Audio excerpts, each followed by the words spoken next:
Bon, bah, merci. Merci d'être là et d'être présent à cette présentation. Je suis enseignante-chercheuse en informatique à CYTech et je suis responsable du pôle BI, donc, la formation en master spécialisé en business intelligence. Euh, L'information, elle est aujourd'hui stratégique pour les entreprises, pour leur permettre une évolution de plus en plus complexe dans un environnement de plus en plus compétitif.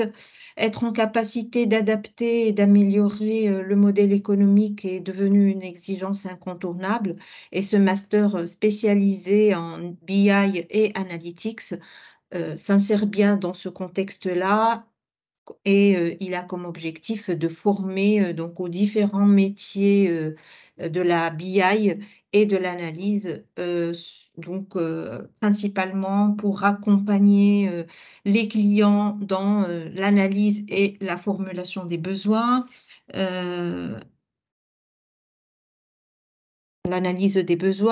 l'idée est aussi de permettre de concevoir et de mettre en œuvre un projet décisionnel et aussi d'analyser l'évolution d'une solution décisionnelle.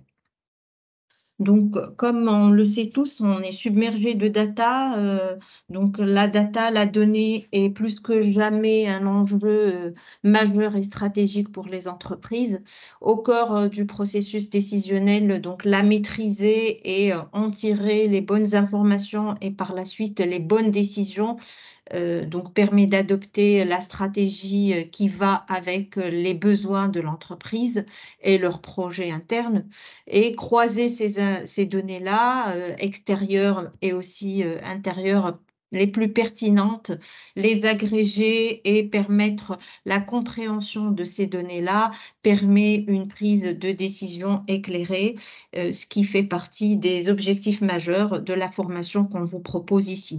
Donc, vous comprenez bien que la data est au cœur du processus décisionnel et donc, bien évidemment, au cœur de la formation qu'on propose. Un petit mot sur un peu l'historique de la BI. Donc, la BI, au départ, c'est l'informatique décisionnelle hein, qu'on connaît depuis quelques décennies et qui a évolué pour inclure aussi l'analytics, l'aspect analyse de la data qui est de plus en plus présente. Elle couvre aussi bien la construction des data warehouse, du processus ETL pour extraction, transformation et load, donc et chargement de la data. Donc, elle permet aussi de faire une analyse prédictive en se basant sur des modèles prédictifs et une analyse donc générique permettant une optimisation des processus au niveau de l'entreprise pour choisir le meilleur scénario possible. Alors, comment se déroule le programme de l'année? Donc, globalement, il est découpé en briques, donc on voit ici. D'abord, la partie théorique qui permet de maîtriser le processus décisionnel et de montrer comment on peut aller d'un système d'information vers un système d'information d'aide à la décision. Ensuite, donc, on aborde la partie théorique sur les ETL, le reporting, tout ce qui concerne le lab et la data vise. Et donc, on aborde également un aspect de plus en plus présent quand on parle de data, qui est la big data, la maîtrise de la manipulation, de l'analyse et de l'exploration des données massives et donc la data science dans une brique donc de base aussi. À cela s'ajoute le projet de fin d'études qui est présent au niveau de cette formation. Alors, pour détailler un peu plus le contenu pédagogique, donc conformément à la fiche CTS que vous trouverez sur notre site, globalement, donc la formation se décline en UE, en unité d'enseignement. D'abord une unité d'enseignement transversale, donc qui permet, de maîtriser le management et la communication. Ensuite, l'UE, donc l'unité d'enseignement théorique de la BI pour aborder et permettre de maîtriser le processus décisionnel, ses enjeux, les démarches et le projet, ainsi que la budgétisation de ce projet. Vous verrez ensuite toute la partie modélisation BI avec toute la partie OLAP aussi, la data vise, une introduction au cloud et la maîtrise donc de l'utilisation des données sur le cloud fait partie aussi des compétences que nous abordons au niveau de cette formation. Nous passons donc une fois ces aspects théoriques bien acquis, on passe à la partie outils ETL pour commencer la partie sur les logiciels, notamment Talend, DataStage, Alteryx, MicroStrategy, mais aussi les outils donc, qui sont assez récents sur le marché, comme Google Analytics et SAP Cloud Analytics.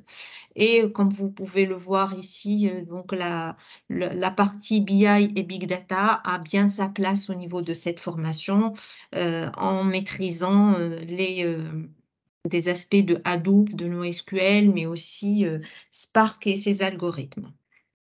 Alors, tout ça est, mis en œuvre à travers un projet de fin d'études qui se fait par de petits groupes, de 3 à 4 et qui émane d'une problématique, qui vient de l'entreprise. Cette problématique, donc, est, proposée par des entreprises partenaires et sur lesquels, les étudiants vont travailler, durant des créneaux, spécifiques, et précisés, au niveau des emplois du temps et ça permet, d'aborder une première problématique, donc vraiment BI, en utilisant toutes les compétences et le bagage acquis au niveau de la formation pour mettre en œuvre et proposer, un prototype, un POC à l'entreprise qui propose l'idée. Donc les outils étudiés pour revenir aux outils, rapidement, donc les principaux, sont là, hein, ceux que vous allez trouver sur le marché après au niveau des stages, au niveau des projets de fin d'études, mais aussi au niveau de la vie professionnelle. C'est le but, hein, de vous préparer à une vie professionnelle, active et qui respecte, donc les nouveaux outils et la nouvelle tendance. Donc, les outils, sont principalement, Alteryx, Tableau, GDocs, Power BI, Alteryx, Google Analytics et bien d'autres. Bah, ces cours et ces outils, sont dispensés par des entreprises partenaires. J'en cite les principales, donc Solutions BI, Micropole, Nelharmonia, Denodo, Codilog, SAS, INA Consulting. Et donc ces entreprises sont à la fois, partenaires au niveau des cours, mais aussi au niveau, des PFE et au niveau des stages. Donc les débouchés, vous posez certainement la question par rapport aux débouchés. Qu'est-ce qu'on va devenir, à la fin de cette formation? Donc le but est de vous former pour être consultant expert en BI. Vous commencerez en tant que consultant, bien évidemment, et vous gagnerez l'expertise, au cours du temps. Vous serez préparé pour, donc mener et être chef de projet BI, directeur, en intégration, de systèmes d'information, mais aussi en conseil de maîtrise d'ouvrage en BI. Ces dernières années, on a vu aussi, des débouchés portant sur la data science et des stages proposés, donc en tant que data scientist dans des assurances, des banques, des entreprises de services du numérique. Donc là, ce sont les principaux secteurs, mais il y en a, bien d'autres. Donc au niveau, de l'insertion professionnelle, pour avoir une idée sur l'insertion professionnelle, de la promo, 2020-2021, elle était, de l'ordre de 97. Des diplômés sont en poste d'après notre enquête et le salaire moyen en France est autour de 44 000 € par an. Donc, pour ce qui est de la rentrée donc 2023-2024, donc la durée de la formation, elle s'étale sur 12 mois, dont 6 mois de cours et 6 mois de stage. Durant les 6 mois de cours, donc il va y avoir environ 500 heures de cours et une remise à niveau pour acquérir les compétences nécessaires si vous venez d'une discipline autre que l'informatique, donc est possible. Ceci permet donc d'aborder la formation et de commencer la formation avec les compétences nécessaires et les prérequis nécessaires à la formation. Et cette remise à niveau, elle va durer un mois, donc sur 4 semaines, et elle commence un mois avant la formation. Je précise que la formation, donc le master spécialisé en BI, est classé troisième donc en 2022. Voilà, je reste disponible pour vos questions là aujourd'hui ou par mail plus tard. Merci pour votre écoute et je repasse la main à Sandra.